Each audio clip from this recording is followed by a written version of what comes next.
بسم اللہ الرحمن الرحیم.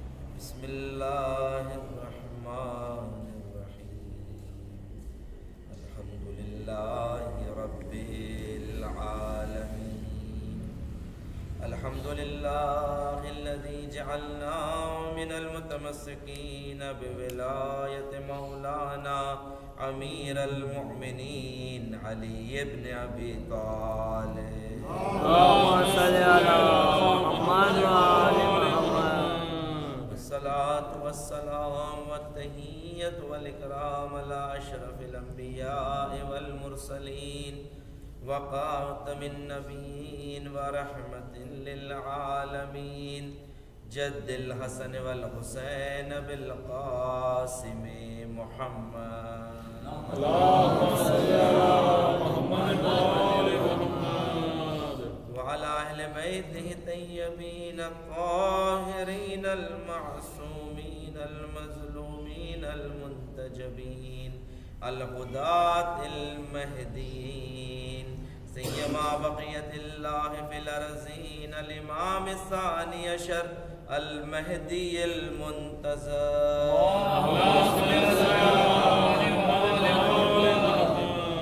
ولعنة الله على أعدائهم أجمعين من الآن إلى قيام يوم الدين.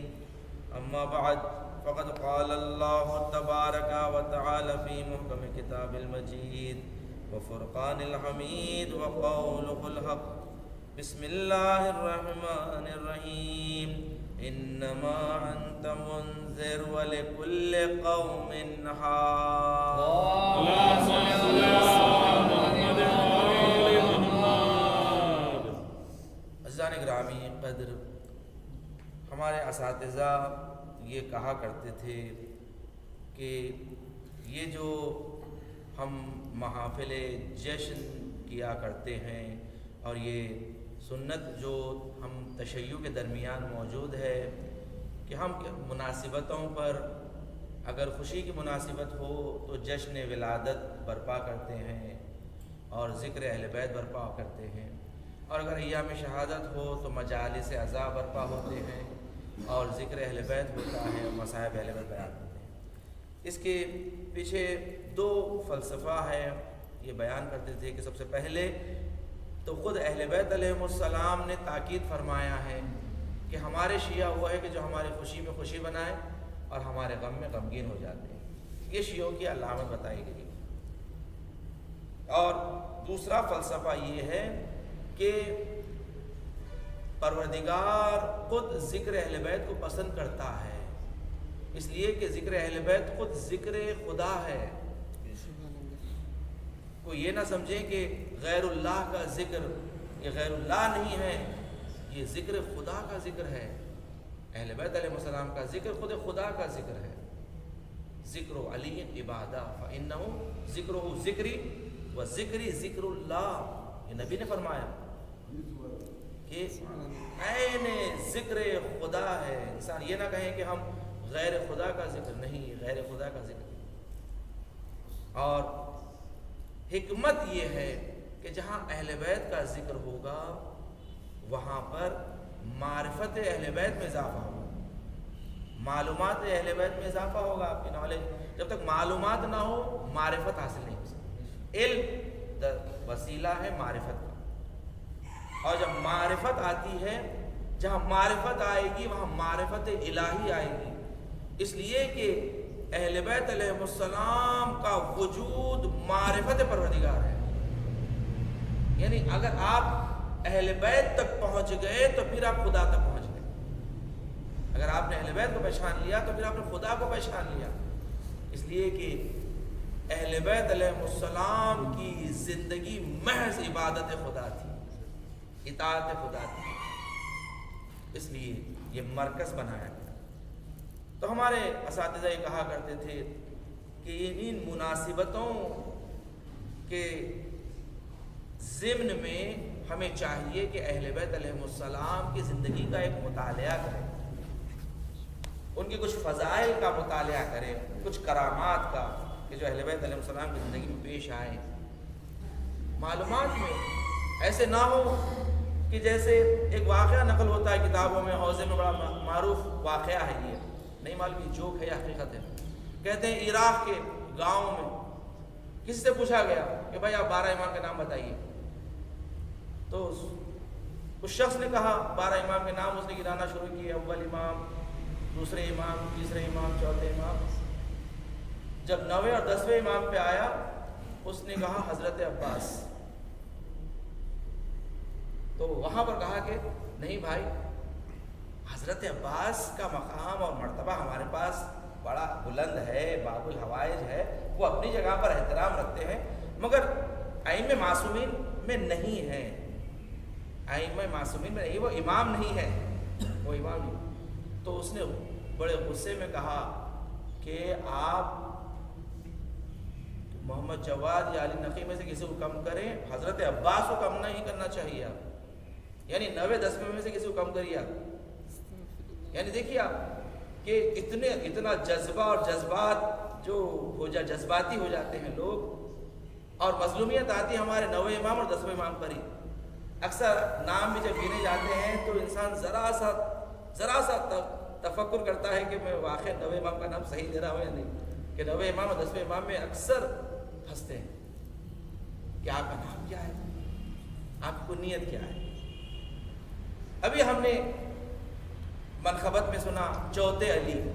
ہمارے پاس معصومین میں 14 معصومین میں 4 علی ہے اور 4 محمد. 4 علی اور 4 محمد. دیکھیں سب سے پہلا علی مولا کائنات امیر المومنین علی ابن ابی طالب. یہ معصومین میں سب سے پہلے علی ہے کہ اللہ نے اپنے نام سے علی کا نام رکھا ہے. علی الاعلیٰ نے علی کا نام انتخاب کیا، یہ علی. دوسرے علی چوتھے امام، امام زین العابدین علیہ السلام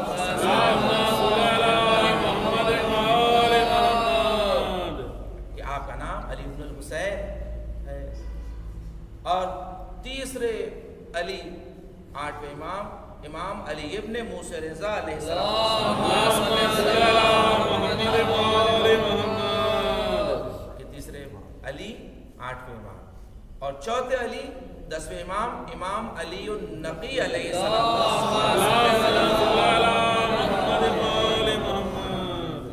یہ 4 علی ہیں کہ دیکھیں کسی بھی عمارت کو مکمل ہونے کے لیے 4 رکن کا ہونا ضروری ہے، 4 پلرز کا ہونا ضروری ہے.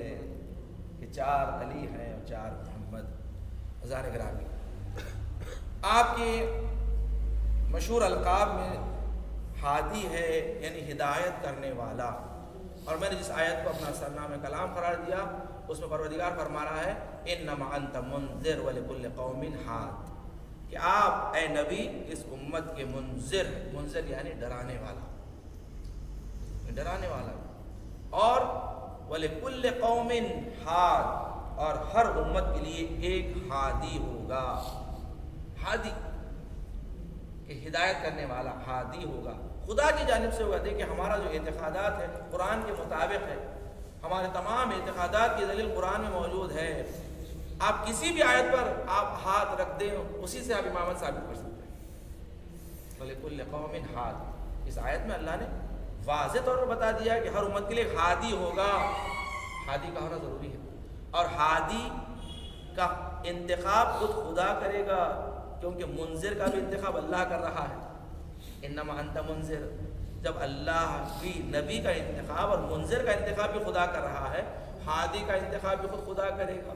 تو بس ہر قوم کے لیے جب ہادی ہوگا تو ہر زمانے میں ہادی ہونا چاہیے۔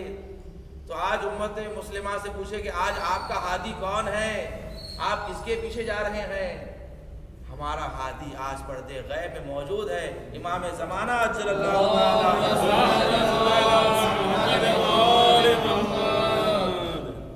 کہ آپ ہادی ہیں، ہدایت کرنے والے ہیں۔ جب نبی سے پوچھا گیا رسول اللہ، یہ آیت سے تو واضح ہو رہا ہے کہ آپ منذر ہیں، ہادی کون ہیں؟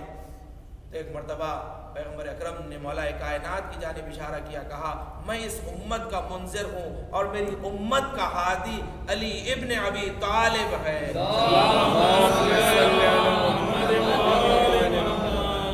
بزرگان گرامی کہتے ہیں ایک مرتبہ بنی ہاشم کے درمیان امام تشریف فرما تھے 10ویں میں، اور بنی ہاشم یعنی سادات بنی ہاشم تھے، بڑے بڑے علماء تھے موجود تھے، اور اسی دوران ایک آپ کا چاہنے والا ایک جوان جو ایک عالم اور فقیہ تھا،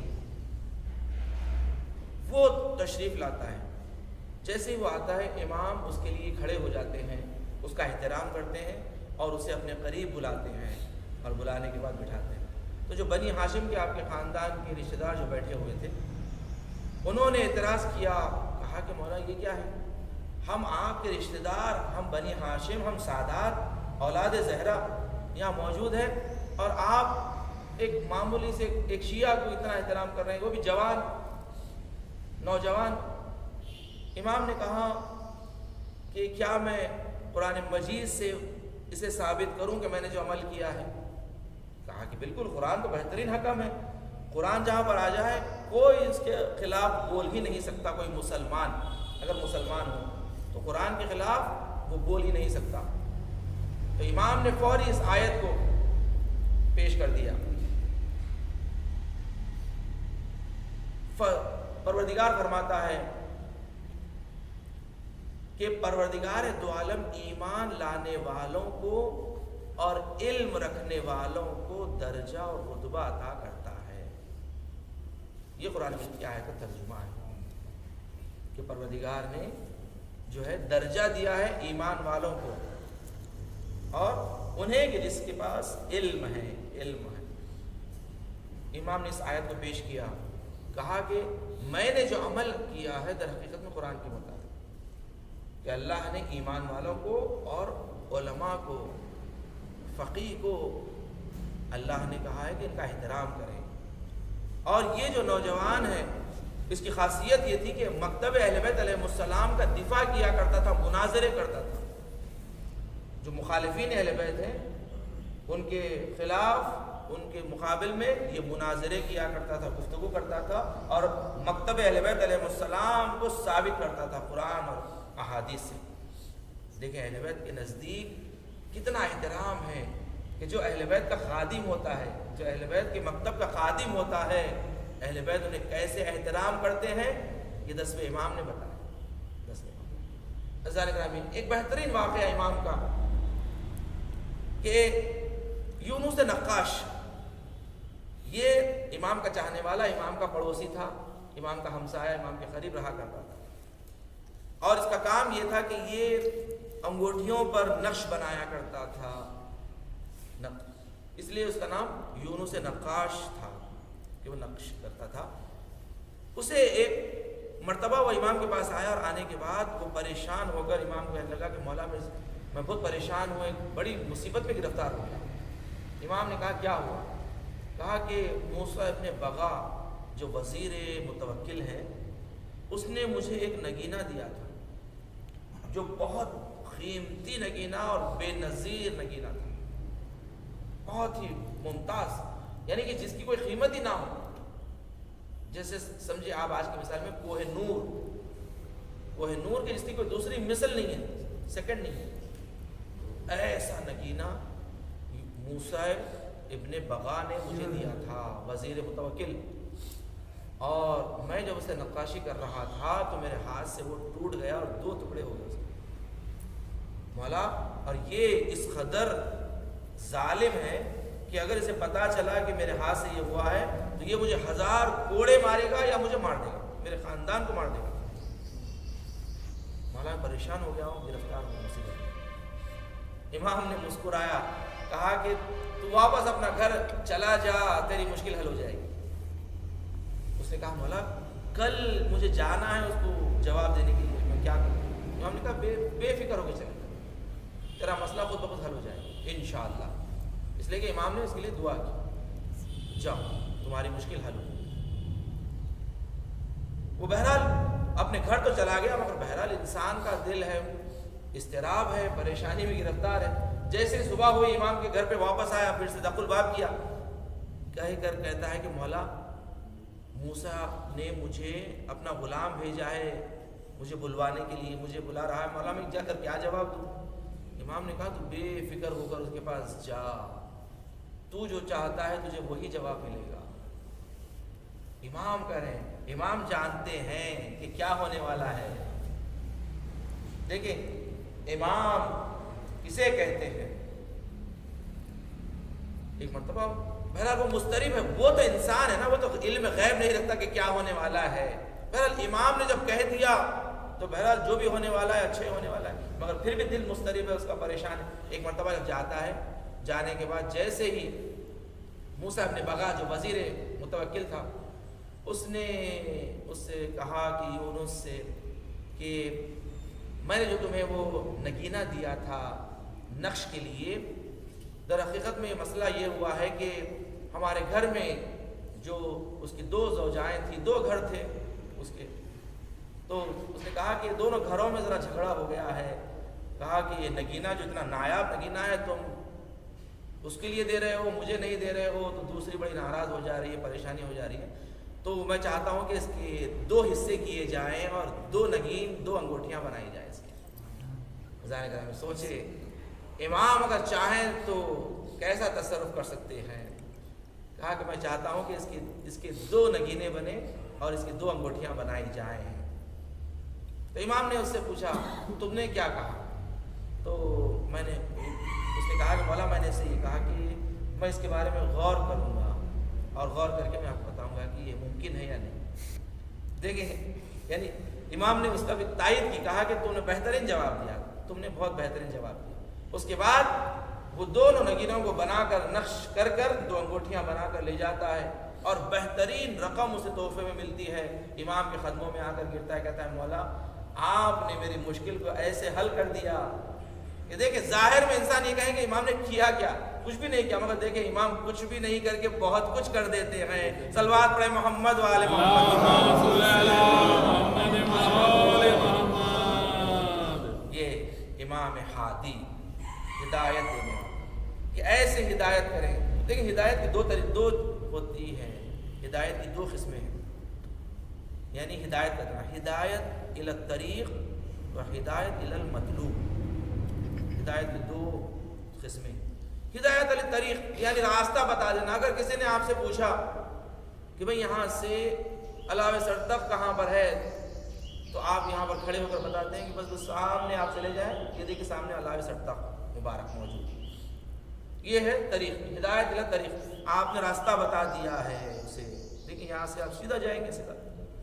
ہدایت الی المطلوب، ہدایت الی المطلوب کسے کہتے ہیں؟ ہدایت الی المطلوب یعنی آپ اس کا ہاتھ تھام کر اسے علاوہ سر تک پہنچا دینا۔ چلیے میں آپ کو علاوہ سر تک پہنچا دیتا ہوں، آپ اس کا ہاتھ تھامتے ہیں، اسے لے جا کر اسے کہتے ہیں بھائی یہی علاوہ سر تک مبارک ہے، ہدایت الی المطلوب۔ تو اہل بیت علیہ السلام جب کسی پر عنایت کرتے ہیں تو ہدایت الی المطلوب کر دیتے ہیں۔ ہدایت الی المطلوب ساری بات کہ جس پر اگر عنایت ہو جائے اہل بیت کی کہ انہیں خاک و ذرے کو آفتاب بنا دے، چین دنیا میں ملے راحت عقبیٰ مل جائے، شدت عشق ملے غم کا سلیقہ مل جائے، کاس عشق لیے حاضر ہے درے دولت پر، فاطمہ آپ کی اولاد کا صدقہ مل جائے۔ پروردگار تجھے واسطہ محمد و آل محمد کا ہمارے ذکر کو حاضرین سے اور بانی جشن سے قبول فرما۔ پروردگار تجھے واسطہ محمد و آل محمد کا دنیا میں جہاں جہاں مومنین و مومنات بیمار ہے، گھروں میں دواخانوں میں زیر علاج ہے، حاضرین کے متعلقین میں پروردگارہ انہیں شفائے کاملہ و عاجلہ عنایت فرما۔ دنیا میں جہاں جہاں مومنین ہیں ان کی جان و مال، عزت و آبرو، دین و ایمان کی حفاظت فرما، مقامات مقدسات کی حفاظت فرما، ہم سب کو سامرہ کی زیارت نصیب فرما۔ پروردگار تجھے واسطہ محمد و آل محمد کا دشمنان اہل بیت، دشمنان اسلام کو نیست و نابود فرما۔ علماء اعلام مراجع کرام کا سایہ ہمارے سروں پر قائم و دائم فرما۔ امام زمانہ کے ظہور میں تعجیل فرما، ہمیں امام کے آوان و انصار میں شمار فرما۔ ایک سورہ فاتحہ حاضرین کے اور بانی جشن کے مرحومین کے لیے سال فرما۔